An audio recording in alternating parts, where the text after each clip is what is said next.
বাপেরা, কেননা মুসা আলাইহিস সালামের উম্মত একটা কথা মনে পড়েছে বলি, সে একটা যুবক ছিল, কোনো এমন পাপ ছিল না সে বাদ দেয়নি। শরাব থেকে শুরু করে জুলুম অত্যাচার, মদ, জিনা, ব্যভিচারী কিচ্ছু বাদ দেয়নি। এলাকার মানুষ অতিষ্ঠ হয়ে তাকে গ্রাম থেকে বার করে দিয়েছে। সে গ্রাম থেকে গিয়ে দূরে এক জঙ্গলে গিয়ে বসবাস শুরু করে দিয়েছে।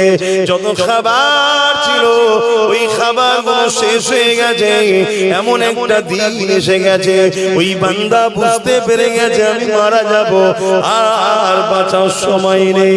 বান্দা তখন ডান দিকে তাকায়, কেউ নাই আমার পাশে, বাঁ দিকে তাকায়, কেউ নাই আমার পাশে, সবাই তাকে ছেড়ে দিয়েছে। আগে দেখায় কেউ নাই, পিছনে তাকায় কেউ নাই। বান্দা একা হয়ে গেছে, কেউ আর পাশে না। এ যুবক রে, আজ তোমার যৌবন আছে, ক্ষমতা আছে, কত দরদি আসবে, চল বন্ধু, চল বন্ধু, চল দাদা, চল দাদা, তুই না হলে হয় নাকি? মনে রাখবে একটা দিন আসবে, চোখগুলো শুধু বেরিয়ে রয়ে যাবে, আর শরীর থেকে জানটা বেরোবার সময় হয়ে যাবে। কেউ পাশে থাকবে না, কেউ তোমার আপন বলে হবে না। আরে দুনিয়া তো স্বার্থের জন্যে, এই দুনিয়া তো লোভ লালসার জন্যে, এই দুনিয়া তো শুধু শোষণ করার জন্যে। তাই বলে দিয়ে যায়, একমাত্র আপন হলো আল্লাহ ও রাসূল। এই সেই আল্লাহ ও রাসূল থেকে দূরে সরে গেছি আমরা, এই জন্যই তো আমাদের উপরে এত আযাব আসতে লেগেছে।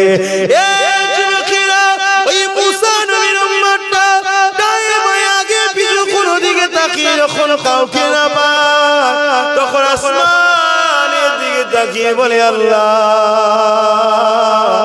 শুনেছি সবাই যখন কাউকে ছেড়ে দেয়, ওই অসহায়কে কেউ যদি না সাথ দেয়, তুমি আল্লাহ নাকি তার সাথ দাও?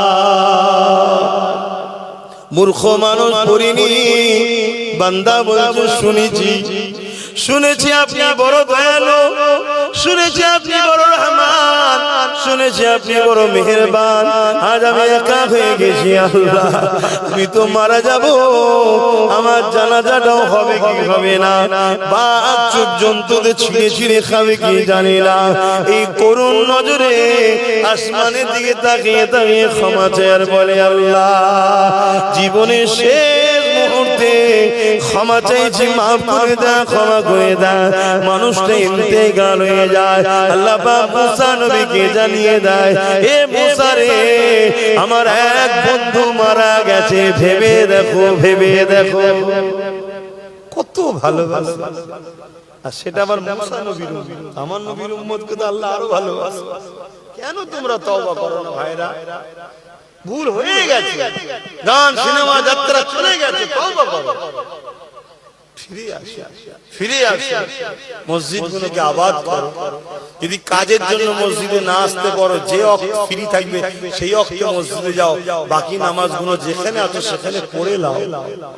আসো আসো ভাইরা, এ দুনিয়া লোভের জায়গা, এই লোভ থেকেই বাঁচতে হবে। এ দুনিয়া ধোঁকা, স্বার্থপর। সমাজে দেখছো না তোমার পাশের কত লোকের নিঃশ্বাস ফুরিয়ে যাচ্ছে, মনে রাখে, সব ভুলে যায়। কত কষ্ট করে মেহনত করে বাপ মা ছেলে পুলে মানুষ করে, আর করে 3 দিন 4 দিন যেতে না যেতেই ভুলে যায়। কি গো, কিন্তু ইমানদাররা বলে না, এটা মনে রাখবে, ইমানদাররা প্রত্যেক জুম্মাতেই বাপ মা কবরের কাছে যায়। কারণ রাসূল বলেছে, মান যারা কবরা আবাওয়াইহি আও আহাদুহুমা ফি কুল্লি জুমআতিন গফারাল্লাহু ওয়া কুতিবা বাররা।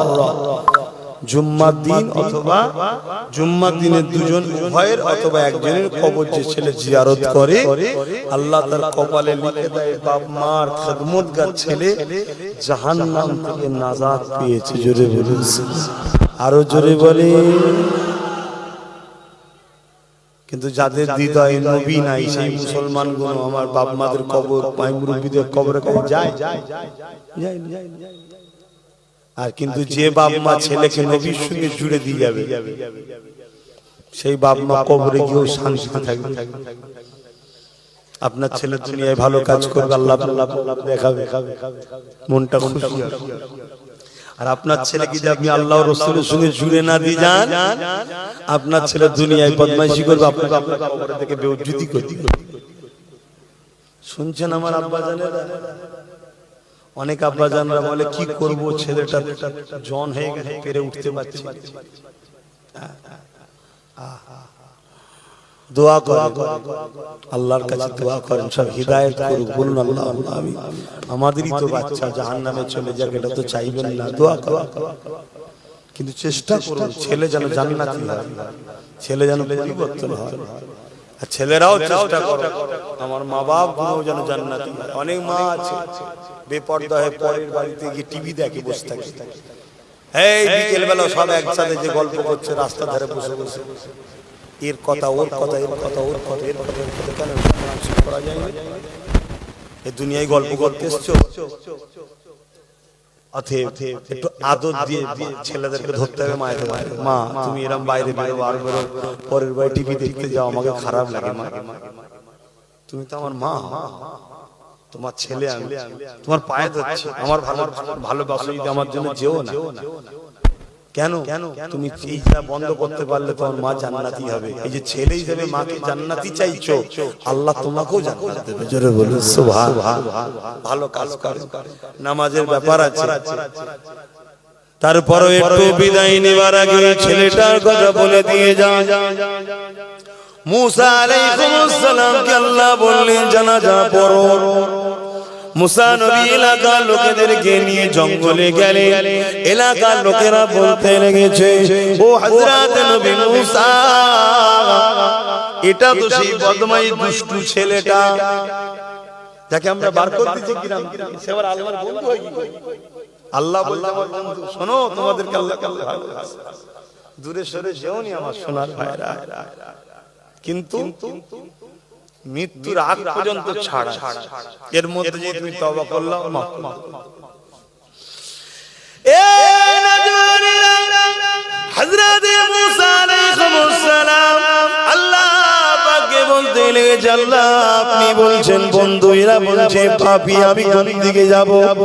মুসা সাল্লামকে আল্লাহ বলে, মুসা রে ওরা ঠিকই বলছে, তবে শোনো এই মানুষটা যখন পাপ করার জন্য এলাকার লোকেরা একে বার করে দেয়, একা জঙ্গলে গিয়ে থাকতে থাকতে যখন এর মৃত্যুর সময় এসে যায়, কোন দিকে যখন কাউকে আর কাছে না পায়, মৃত্যুর সময় একা একই হয়ে গেছে, তখন এই মুহূর্তে আমি আল্লাহ আমার কথা ওর মনে পড়েছে। ভেবে দেখুন, যৌবন আল্লাহর বিরুদ্ধে সব কাটিয়ে দিয়ে শেষ সময় আমরা হলে তো ঘর ঢুকতে দিতাম না, সারা জীবন বাইরে ঘুরে ঘুরে মরার সময় আব্বা আব্বা বলতে এসেছে, কি করতেন না করতেন? আমার দয়ালু মালিক, তুমি আমাদেরকে জান্নাতি দাও, আমার ভাই বোনকে সব ভালো করে দাও। বলুন আল্লাহ আমিন। এই যুবকেরা, হযরত মুসা আলাইহিস সালাম আল্লাহ বলে, ও হযরত মুসা, তখনও কাউকে না পেয়ে চোখ ভরা পানি আসমানের দিকে যখন তাকিয়ে বলেছে, আল্লাহ আপনি ছাড়া আমার কেউ নেই, সবাই আমাকে ছেড়ে দিয়েছে, আল্লাহ আপনি আমাকে ছেড়ে দিবেন না, সবাই আমার থেকে সরে গেছে, আল্লাহ আমি একা হয়ে গেছি, আপনি আমাকে ছেড়ে দেবেন না। শুনেছি যার কেউ না থাকে তার তো আপনি রয়েছে, এই আল্লাহ আপনি আমাকে নিরাশ করে ছেড়ে দেবেন না। ওর চোখের পানি আর করুণার নজরে দেখা, আর এমন করে জবান দিয়ে বলা, আল্লাহ আমায় ছেড়ে দেবেন না।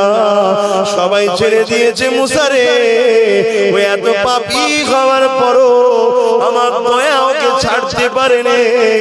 আমি আল্লাহ ওকে মাফ করে দিয়ে ওকে আমার বন্ধু বানিয়ে নিয়েছি। আরো জোরে বলুন সুবহানাল্লাহ।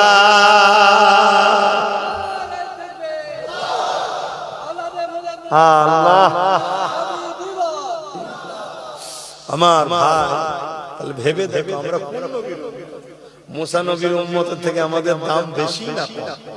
জোরে বলুন।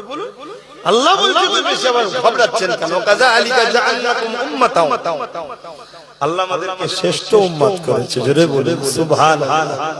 তাহলে আমরা যদি ভুল করে ফেলি, অন্যায় করে ফেলি, আর আমরা যদি আল্লাহকে বলি রাত্রিরে নিরিবিলিতে সব ঘুমিয়ে পড়েছে একা সেজদায় পড়ে কাকুতি বিরতির সাথে, একদিন হয়তো চোখ দিয়ে পানি বেরোবে না, দুদিন বেরোবে না। আমি বলছি চেষ্টা করুন, 3 দিন পরে এত কাঁদা কাঁদবেন আপনি নিজেই বুঝতে পারবেন না। তার মানে কানেকশন শুরু হয়ে গেছে। জোরে বলুন সুবহানাল্লাহ। তবেই তো বেরোয়। তখন তুমি বলবে যা করেছো